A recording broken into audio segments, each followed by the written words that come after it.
What is depression? We hear a lot of different facts and theories, and these are all part of the puzzle. Is it low serotonin in the brain? Loss of connection to meaning and love? Unexpressed anger? Learned helplessness or hopelessness?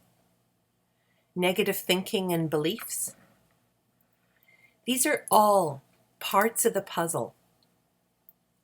They can be part of depression, but they don't define it completely and exactly. They're symptoms of what's going on rather than causes. Today I want to share the unifying idea that brings together all of these puzzle pieces. Depression is a physical disease caused by stress and trauma. If we look back at those puzzle pieces from a moment ago, all of them are connected to stress and trauma. What do I mean by trauma? It's an event or situation that's overwhelming. It happens too quickly, too soon in development, or it's too big for our nervous systems to be able to respond to in a congruent way. Trauma can be a negative event, like the unexpected death of a loved one, a natural disaster, or a fall or accident. It can also be a chronic situation, such as an abusive relationship at home or at work, living with a chronic illness, or being overwhelmed by ongoing stress. It can even be something that we think of as being positive, like surgery to repair our bodies. Traumatic events can make it more difficult for us to feel hopeful, to think positively, to express anger, to connect to the world around us, and to act effectively to protect our best interests. Stress also affects the production of serotonin in our guts and our brains. This is how the puzzle pieces connect. Depression is strongly linked to experiences that challenge, if not overwhelm, our capacity to cope. Experiences of childhood trauma are clearly associated with depression. 75% of adults with chronic depression report significant histories of childhood trauma. And since not everyone who experiences trauma recognizes these events as traumatic, this statistic is likely the tip of the iceberg. There's also fascinating research using functional MRI machines, which identify the specific changes in connectivity within and between different brain regions in people with depression. And a study released earlier this year ties those same changes in brain structure and function to changes that happen as a result of childhood trauma.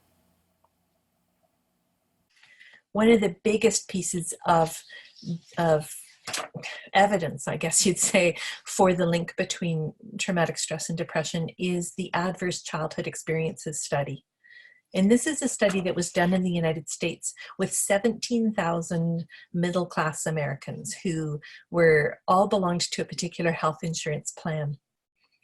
The evidence, they asked 10 basic questions regarding, did you have experiences in childhood of abuse, of neglect, of witnessing violence, of having an absent parent? And the number of those boxes that you ticked gave you what's called an ACE score. So as you can see on the chart, when your ACE score is 0, your likelihood of developing depression later in life is about 18%. And if your ACE score is 4 or more, your likelihood of developing depression is 3 times that. There's some other research that was published as well in Ireland, where they looked at the effect of social support on this pattern that we're seeing in this slide here. And they point out that when you have not very much social support as an adult, when you don't have people that care about you, that you can talk to when you're going through something difficult, that you're more likely to get depression. You will be up at this 58% likelihood, but that it goes down to, I'm just thinking it's about 36% likelihood of developing depression if you have good social support, if you have people that care about you in your life, or sorry, moderate social support, and then it goes down to just a titch over 20% if you have good social support. So there's two factors going on here. The first one is the number of experiences that you've had that are called adverse childhood experiences. And the second one is how much social support you have as an adult. And we're going to get to why social support is so important in a few minutes.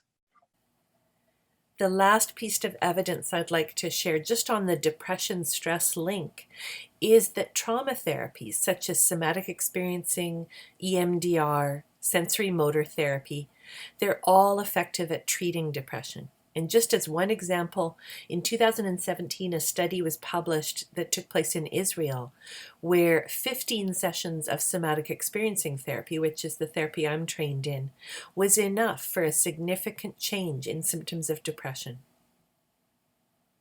So our next question is, how does stress lead to depression? What are the mechanisms? What is the pathway? Let's look through two lenses to find the answer. First, we'll look at the polyvagal theory, then at the body's physiology.